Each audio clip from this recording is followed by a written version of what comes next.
On Thursday, I go to school again. We have a new student in our class. Her name is Jasmine, and she is from Italy. At the beginning of the lesson, my teacher asks her how her life is. My teacher knows Jasmine from 1 year ago when she attended her class. That one was a class for beginners, and it was only for 2 weeks during the summer holiday. When Jasmine speaks, her English is beautiful. Her pronunciation is very good, and she is very fluent. My teacher is very happy, and she asks, "Jasmine, where did you learn English so well? You speak very fluently. What school did you go to?" Jasmine replies, "I didn't go to school. I learned English at home. I used the advice and techniques that you taught us last summer. I did a lot of reading, shadowing, and thinking aloud. I tried to think more in English than in Italian. This is how I improved my English. The 2 weeks I spent last summer in your class helped me a lot. You showed me the way. I knew exactly how to work on my English every day. That's why I wanted to go to your class again, because 1 year ago I was a beginner, and now I can speak English. I want to learn from you again." My teacher is very happy when she hears these words. She thanks Jasmine for sharing her experience. It is all very interesting for me. I already know about the importance of reading. I also know the shadowing technique, but Jasmine also mentions thinking aloud. I don't know what it is, so I ask our teacher, "What is thinking aloud?" Our teacher says, "It is a very simple and powerful technique, but you have to have a strong motivation to learn English if you want to benefit from this technique. It is also good to know that for some people this technique is a little bit crazy. However, when you start to think aloud, your English can improve very fast." I say, "I have a strong motivation. I don't care if the technique is crazy. If it helps, I want to learn it. Can you teach us this technique?" "Okay," she replies. "It is actually very simple. You usually think in your native language all day, every day. It is normal. Now, you can start to think in English instead of your native language, and when you start thinking in English, then you can think aloud. It means that you actually say aloud what you think." "That's all?" I say. "It looks very simple. You said that it is a powerful technique. Why is it powerful?" Our teacher says, "Maybe you can ask Jasmine. She has used this technique for a year. Maybe she can tell us what she has found out about this technique." Then our teacher asks Jasmine if she is willing to speak about her experience with thinking aloud. It is no problem for Jasmine. She says, "When I started with this technique, it wasn't easy. So I started with very simple sentences. For example, I can speak English. It is good that I can speak English. I want to be better. I need to practice every day. I don't know many words, but I can use these words well. I can express my ideas with these words. I can do this. This is great." The sentences were really simple. I realized that sentences that I thought in Italian were long and complicated. I wasn't able to say in English exactly what I was saying in Italian. I had to find a simpler form. Thinking in simple English was the hardest part, but after some time, I got used to it. Then it was normal for me to think in English. Then something interesting happened. I met a man from Australia. He was on holiday in Italy. I was still a beginner, but we started to speak English. I could see that I was able to speak with him without big problems. My sentences were still simple and short, but because I said them many times before when I was thinking aloud, I was able to speak. I didn't have to translate in my head from Italian to English, as I did before using this technique. After the meeting with the man from Australia, I started to use thinking aloud even more. This technique helped me a lot. It improved my ability to express my ideas very much. I still use it every day. It is really a powerful technique. Our teacher thanks Jasmine for sharing her experience with thinking aloud. I decide to use this technique because I also want to be better at speaking. When you want to speak English fluently, think aloud. How to learn grammar. After school, I go to the cafe where my job training starts. I don't know what to expect. I have never worked at a cafe. I am not sure if I can do this job. When I come to the cafe, I am very surprised. It is a modern cafe which sells coffee, tea, and also chocolate cakes and sandwiches.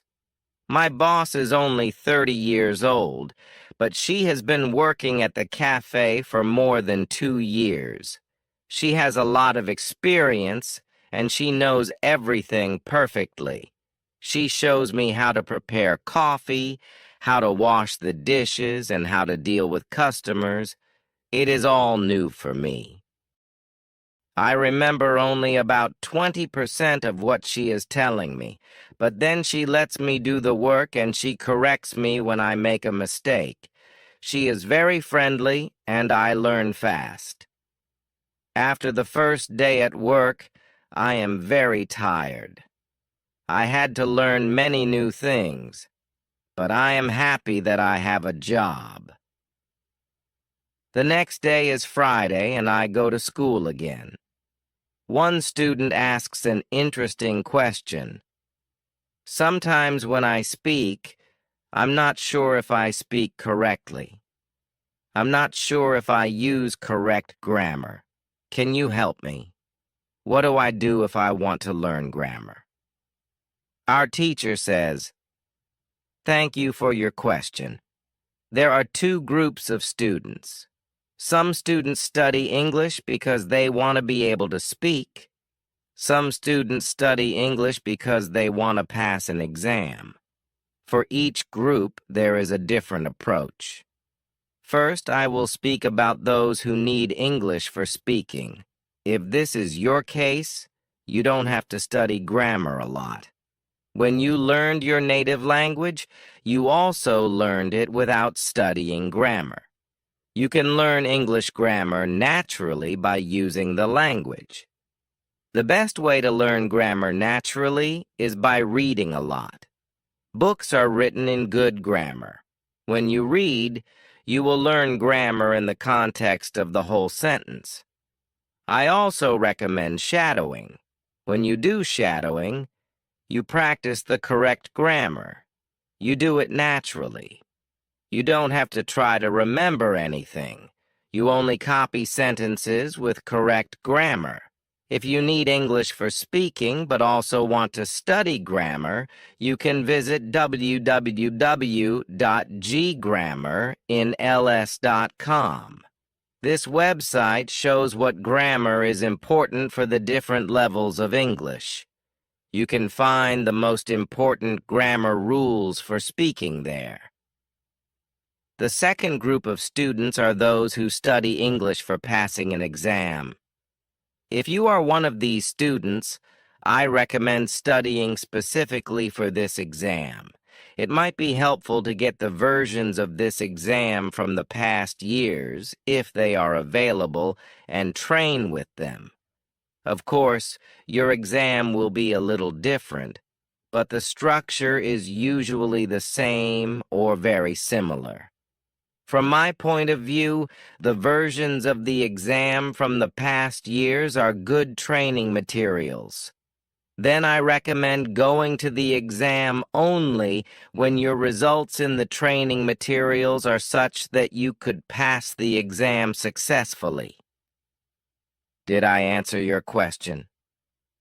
Yes, thank you, says the student. This is good news. I don't like studying grammar. I learn English because I want to be able to speak. I don't need to pass any exam. I am happy that I don't have to study grammar much. I like reading, and I am happy that I can learn grammar by reading books. After the lesson, I go to the website www.ggrammerinls.com. It is really a nice website. There are grammar rules with examples for each level. They have 3 levels. These levels are 1,000, 2,000, and 3,000 words. In the afternoon, I go to my work.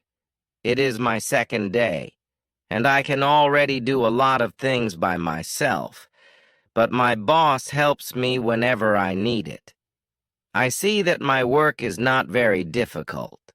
Also, I can practice English when I speak to our customers. When you want to have good grammar, read a lot. How to test your English? It is Monday again, and I go to my school. Our teacher asks us what we did during the weekend. I say that I was at work on Saturday. I say that I can already do my work quite well. I say that I am happy when I can speak to our customers. When I speak, one of the girls in the class asks me, "What happened to your voice? You sound very different from what we heard last week. Your pronunciation is very good." I smile and I say, "Thank you." I tried to do shadowing on Saturday evening after my work and for all of Sunday. I tried to speak like a native speaker. I know that it is still not perfect, but I also noticed a big change in my pronunciation. Our teacher asks if anybody else tried to practice shadowing. 3 students raise their hands.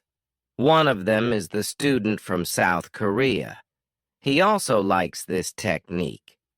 One student says that she tried the technique, but her mouth hurt a lot after 5 minutes of shadowing and she had to stop. She also says that she wasn't always able to repeat everything. Sometimes it was hard for her to keep up with the speed of the recording. Our teacher says, "Thank you for trying out this technique. If you do shadowing for the first time and your mouth hurts after 5 minutes, it means that you are doing it correctly. Your muscles need to be trained to this new way of speaking. It is like going to the gym for the first time. Your muscles can hurt if they are not trained. If your mouth's muscles hurt, you can take a break. After 5 minutes, and continuing a bit later with every 5 minutes of practice, your pronunciation should be a little bit better." Shadowing has also other advantages. You practice the correct pronunciation in English, and you also practice other things such as intonation, rhythm, and connecting words in whole sentences. I know that at the beginning, the recording can sometimes be too fast. If this happens, you can repeat only the first or the last word in the sentence. With practice, you will be able to repeat more. I agree that it is true. On Saturday, when I started with shadowing, it was quite difficult for me. Yet by Sunday evening it was quite easy to repeat what I heard. Then I have a question for our teacher. I tell her that I looked at www.grammarinls.com. The website is interesting, but I don't know what level is for me because I don't know how many words I know in English. Our teacher asks other students if they know how many words they know in English. It is interesting to see that nobody knows. We know that we are intermediate students, but we don't know how many words we know. Our teacher says there is a website for people who study foreign languages.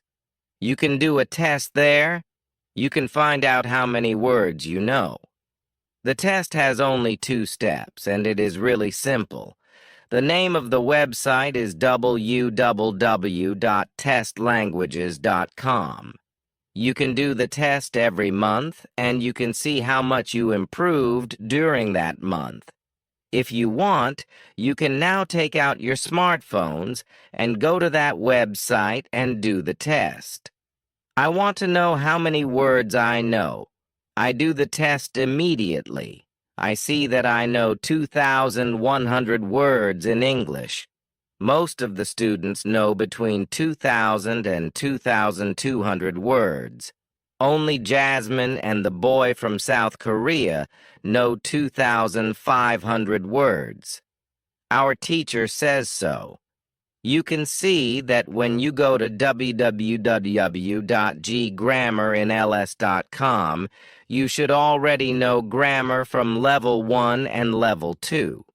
You can start using grammar from level 3 because level 3 is for students who know between 2,000 and 3,000 words. Test your progress every month. How to handle mistakes. On Tuesday, I go to school again. One student asks our teacher an interesting question. She says, "I would like to practice speaking with people around me, but I am afraid of making mistakes. I don't want to look stupid. Can you help me?"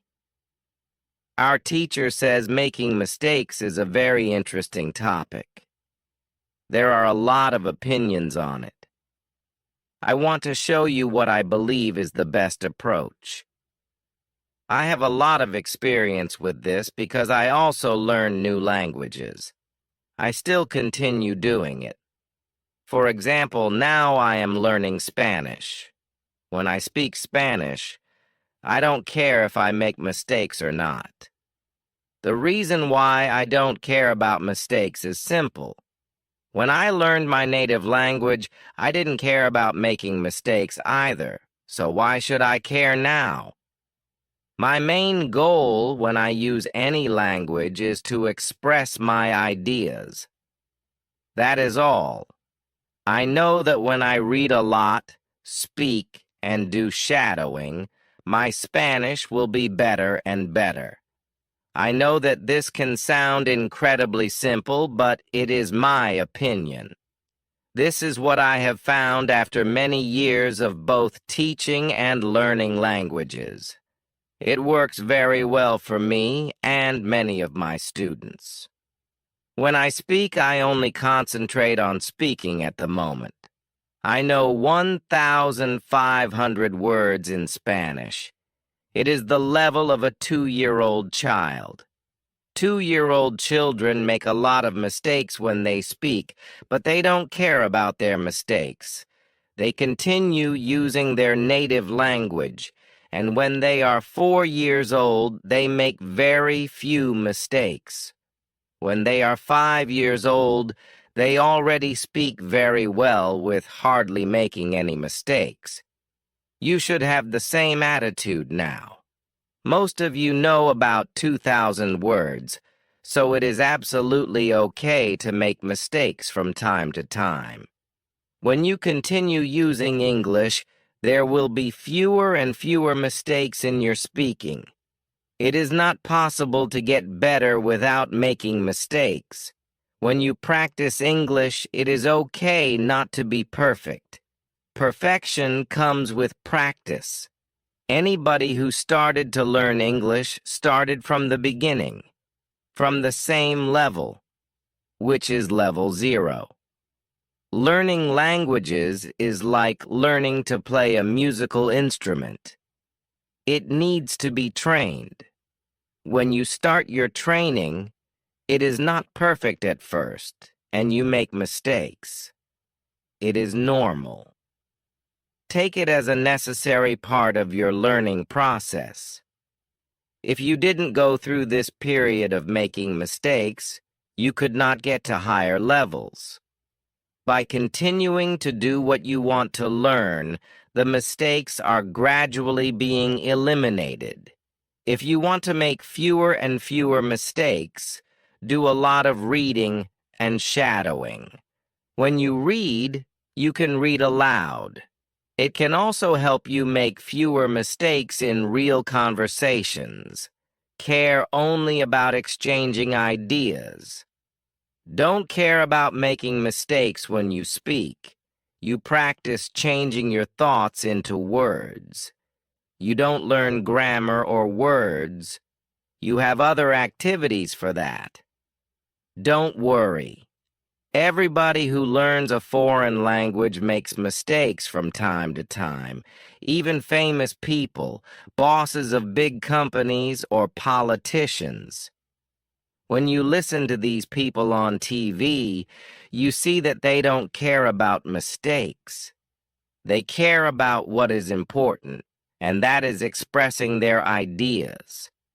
You should do the same. Does it make sense? The girl says, "Yes, thank you." If you don't want to make mistakes, do a lot of reading and shadowing. How to remember words. On Wednesday, I go to school again. At the beginning of the lesson, one student says, "I started to read more. I feel that it is good for me. I can see how my grammar is better, but I have a problem. When I read, I look up a new word in a dictionary, then I continue reading. Sometimes when I see the same word again only 10 minutes later, I don't remember the word and I have to look it up again. Can you help me to remember the words better?" Our teacher says that it is an interesting question, and she gives this explanation. It is absolutely normal that you don't remember the new word immediately. Usually, you will have to look up the word 5 times before you remember it. There will also be words that you will have to look up 10 or 15 times.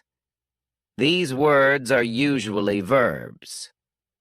When we learn a new word, the word goes through phases. Only when you achieve the last phase do you remember the word very well. There are 5 of these phases. Let's have a look at them. The first phase is the moment when you see the word for the first time and you don't know the word. You look it up in the dictionary.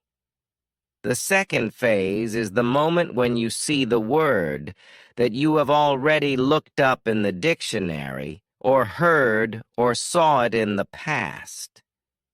You know that you saw this word before, but you still don't remember its meaning. You look up the word again.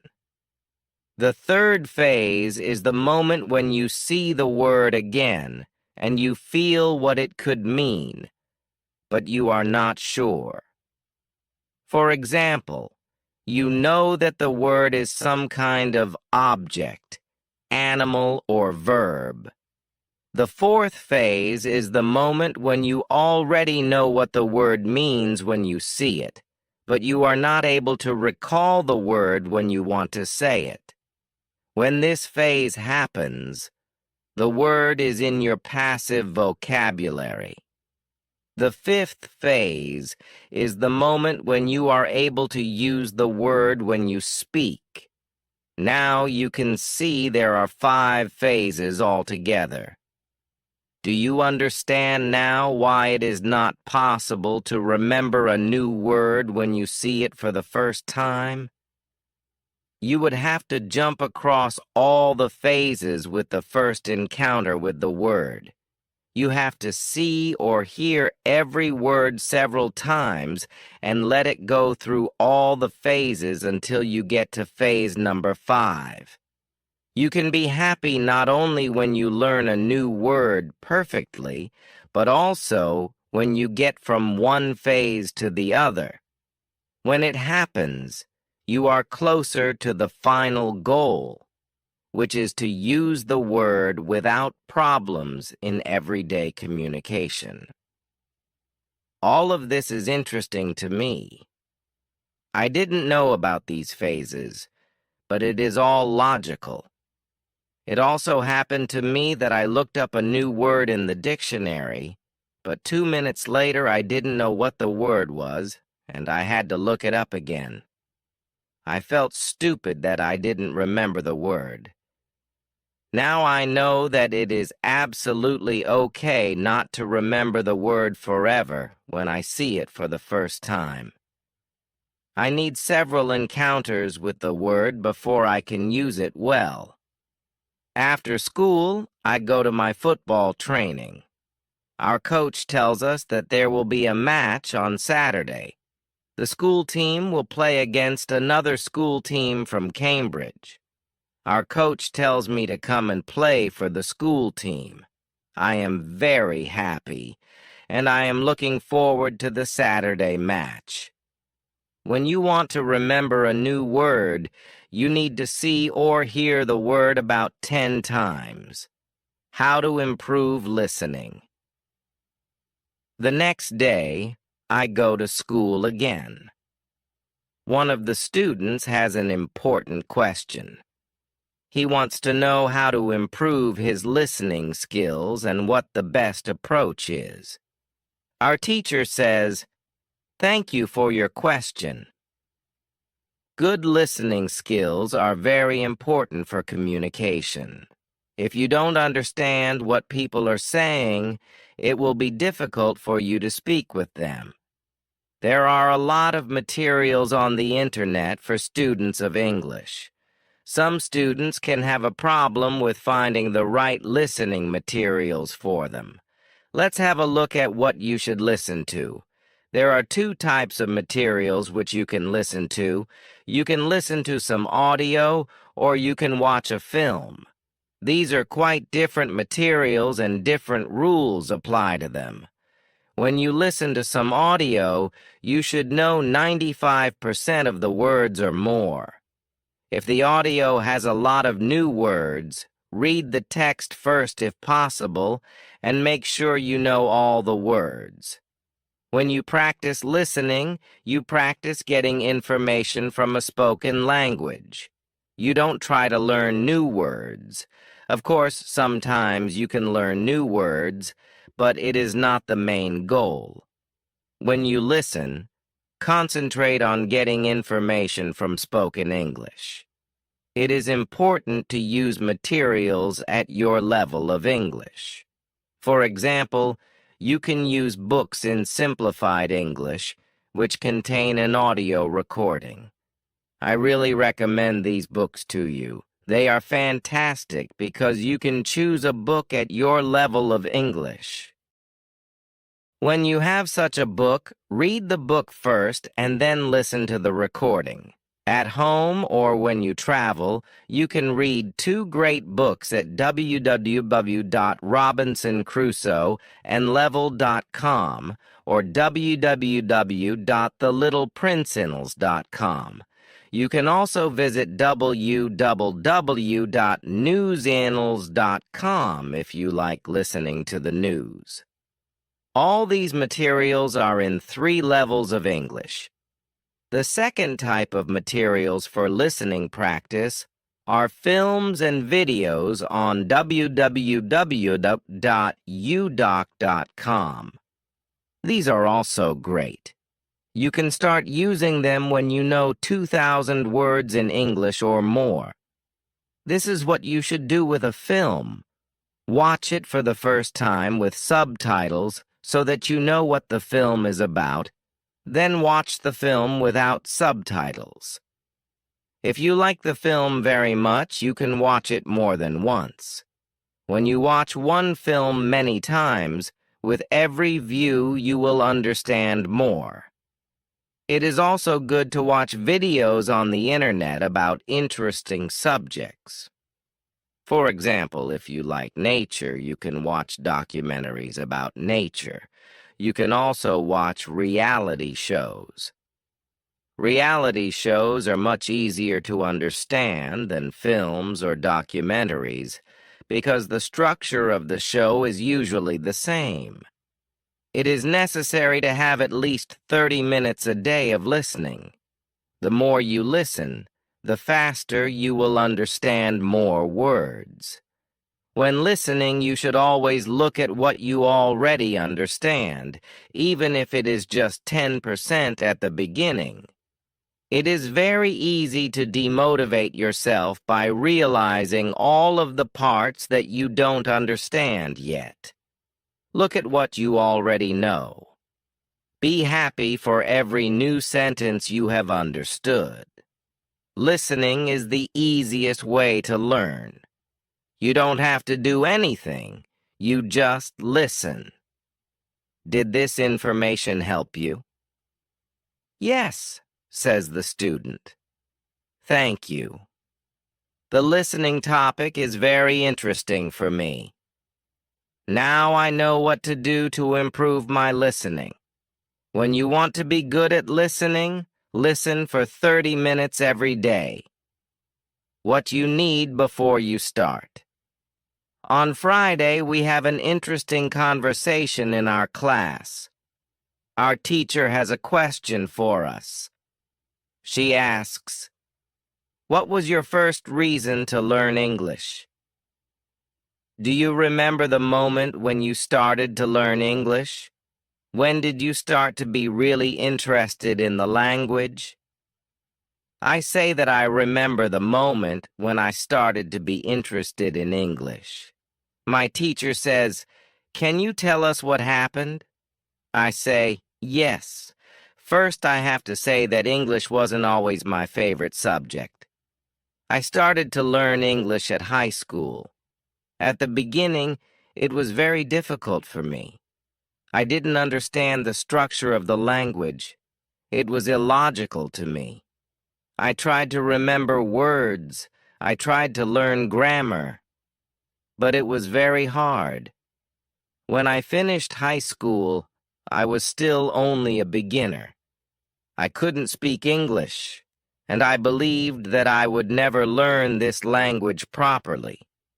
I simply believed that English wasn't for me. Then something happened.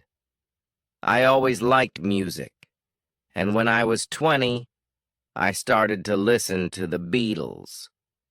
I wanted to understand what they were singing, so I started to translate their songs. Slowly, I understood more and more. Then I met two ladies from England on a train. We had a simple conversation, but it helped me very much. I started to believe that I could learn English. From that moment on, I was working on my English almost every day, and I was getting better and better. Then I decided to go to England and improve English here. My teacher thanks me for sharing my story. She also tells me, "Here is something very interesting about your story. You are still you. At first, you didn't have motivation to learn English. Then you had motivation. You wanted to understand songs. You can see that motivation is very important. When you have it, you can succeed. When you don't have it, it is very hard to be successful."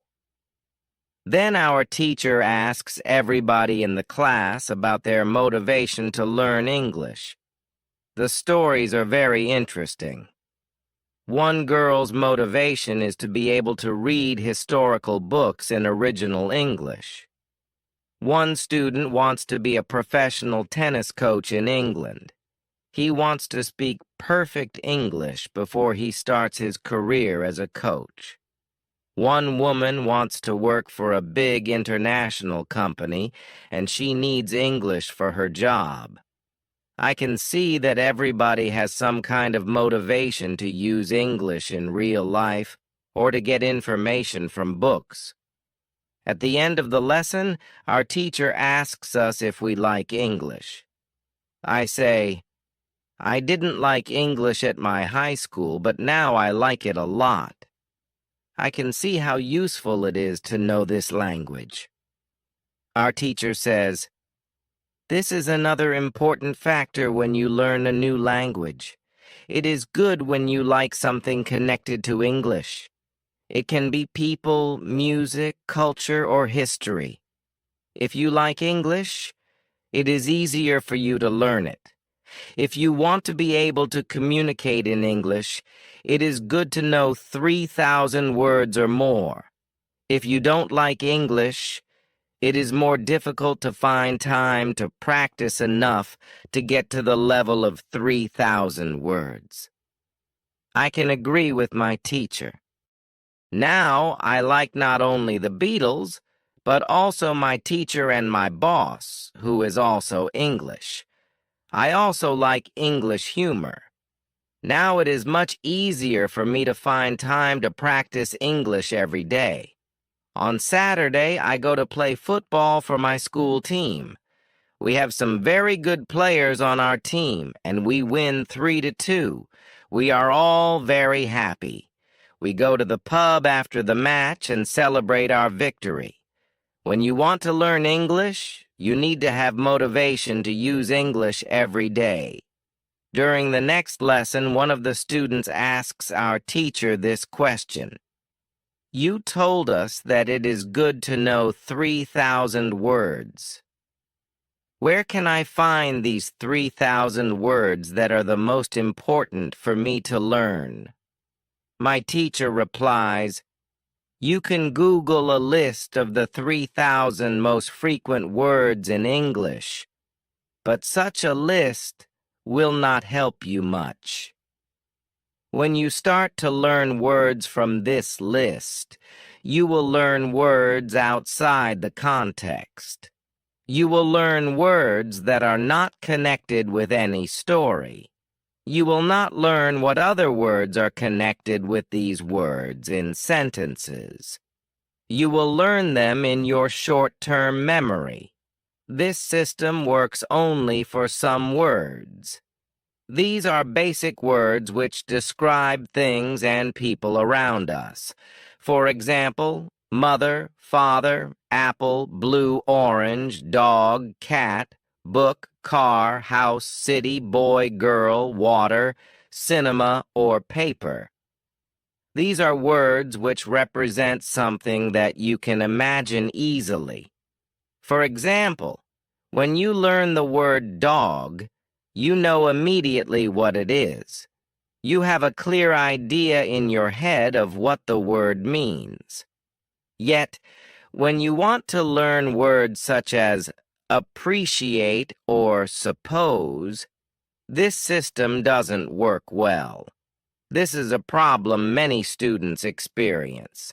They start their studying by using lists of words.